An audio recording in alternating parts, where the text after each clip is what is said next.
Hello and welcome to today's lesson on free body diagrams. Our learning objectives are to describe examples of forces acting on an object or system, use free body diagrams to describe how two or more forces lead to a resultant force on an object, and use vector diagrams to show the resolution of forces, a net force or resultant force, and equilibrium situations. Here we have a list of contact and non-contact forces. What I'd like you to do is, in your books, list them under the two titles, contact on the left-hand side and non-contact on the right-hand side, and then sort them out under those two titles. Pause the video now while you do that.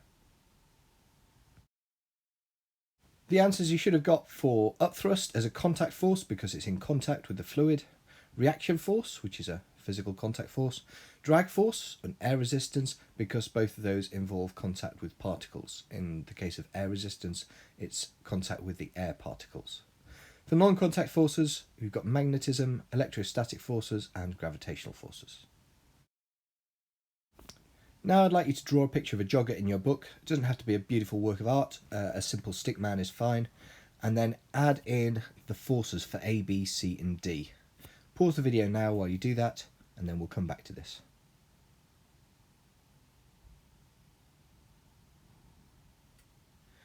Okay, so for A, we should hopefully have air resistance, which opposes the force of the runner on the air.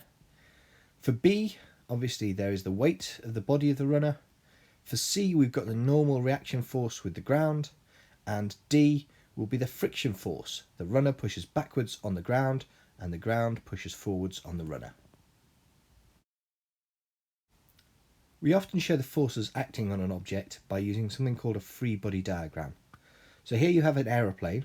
The aeroplane has a force of lift which acts upwards, which counteracts the weight of the aeroplane pulling it down. It also has thrust from the engine pushing it forwards, and drag and air resistance which act to oppose the thrust. So in total there are 4 forces acting on it. So here we have the 4 forces acting only on that one object. This is why we call it a free body diagram, because it doesn't include any other objects other than the object that we're looking at. So here we have all 4 forces acting on the object, and we've simplified the aeroplane to a single dot, which would be at the centre of gravity for that aircraft. A couple of key points for free body diagrams. First of all, the object is represented with a simple dot or a box, and the size of the arrows show the magnitude of the force. It's very important when you're drawing these arrows that you draw them to scale. So use a ruler. If the 2 forces are supposed to be equal in size, then you need to draw them equal to the same length. For example, if lift and weight are the same, you need to make sure that they are the same length. And students often lose marks because they don't use a ruler to measure to make sure that the forces that are supposed to be equal are actually equal in length. We're going to draw a free body diagram now for a book on a desk. Remember, the important point is that the book is the only thing that we're looking at. We're not interested in the desk or any other objects. The first step is to identify any non-contact forces. So in the case of the book, we would obviously have the weight of the book acting downwards. Then we need to identify any non-contact forces. So in this case, we have the reaction force on the book from the table. Remember, we are only dealing with a single object, so in this case the book, so we don't care about the table or any other objects or any other forces acting on other objects. We have a free body diagram of the book.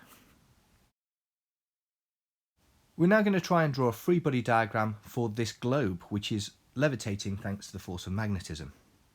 So the first step is to identify the forces that are acting on it. Think of all the forces, contact and non-contact, that might be acting on the globe.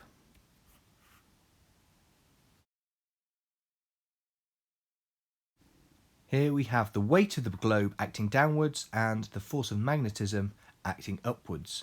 You'll notice that the 2 forces are equal and that the globe is in equilibrium. We'd now like you to draw a free body diagram for this globe in your book. Make sure that you label the arrows with the appropriate forces. Pause the video now while you do that. And here we have a free body diagram for the globe. You'll notice that the 2 arrows are the same length because they are equal and opposite. The object itself is in equilibrium. Now I'd like you to think about the forces acting on the mass that's hanging from a spring. The two forces would be the weight of the mass and the tension in the spring. You could also say the pull of the spring on the mass. Using those two forces, I'd like you to draw a free body diagram for the spring. Pause the video while you do that. And here we have the free body diagram for the spring, showing tension and weight being equal. Again, this is an equilibrium situation. Now we're going to look at the forces that are acting on a tennis ball after it's been thrown. Try and think of everything that's going to be acting on the ball once it's left the person's hand.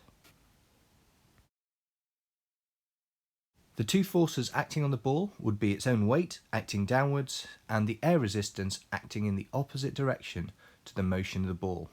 This, as you can tell, is not an equilibrium situation. Using those two forces, I'd like you now to draw a free body diagram of the tennis ball in your books. And here is the free body diagram showing weight acting downwards and air resistance acting to the right.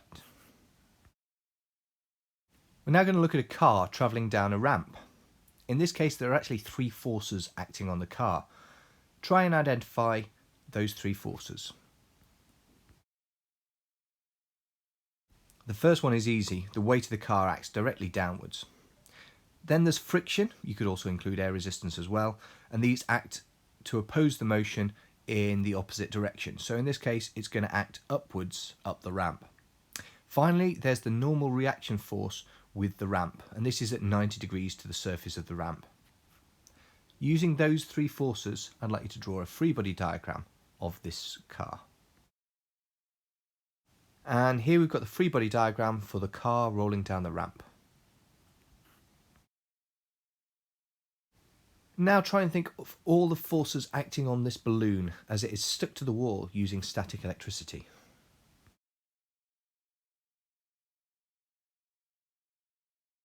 This is quite a complicated situation, but first of all we've got the weight of the balloon which acts downwards. Now the balloon is stuck to the wall and not moving, therefore there needs to be a force acting upwards to oppose its weight, and this is the friction force between the balloon and the wall. There's also static electric attraction between the balloon and the wall, and there's a normal reaction force between the wall and the balloon. Using this information, draw a free body diagram for the balloon stuck to the wall. And here we've got a free body diagram for the balloon stuck to the wall. Notice that weight and friction have to be equal, as well as static electric forces and the normal reaction force, because this is an equilibrium situation. We're now going to look at finding the resultant force, or the net force, acting on an object. When finding the resultant force, we may well use a free body diagram to simplify a situation and allow us to calculate the forces in each direction. It's important to remember that forces are a vector, and so direction must be taken into account when we're finding the resultant force. As an example, here we have a car with two forces acting on it.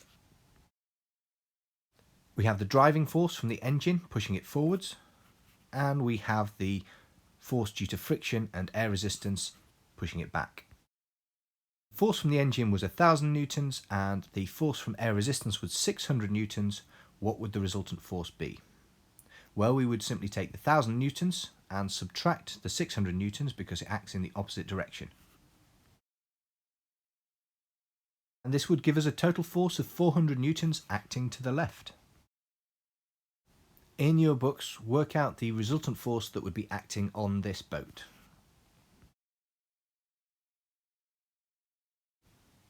The resultant force on this boat would be 0 newtons. This would be an example of an equilibrium situation.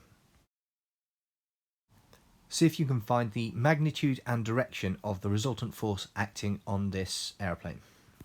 Pause the video now while you do your calculations. And the overall force would be 600,000 newtons to the left. And for our final question, What is the magnitude or size of the resultant force acting on this cricket ball? Pause the video now and come up with your answer. You should find that the overall resultant force is 30 newtons upwards and 40 newtons to the right. But remember, you can also use Pythagoras to work out the total resultant force. So the size of the overall force on the cricket ball would be 50 newtons. Well, that brings us to the end of today's lesson. I hope you found this useful, and thank you very much.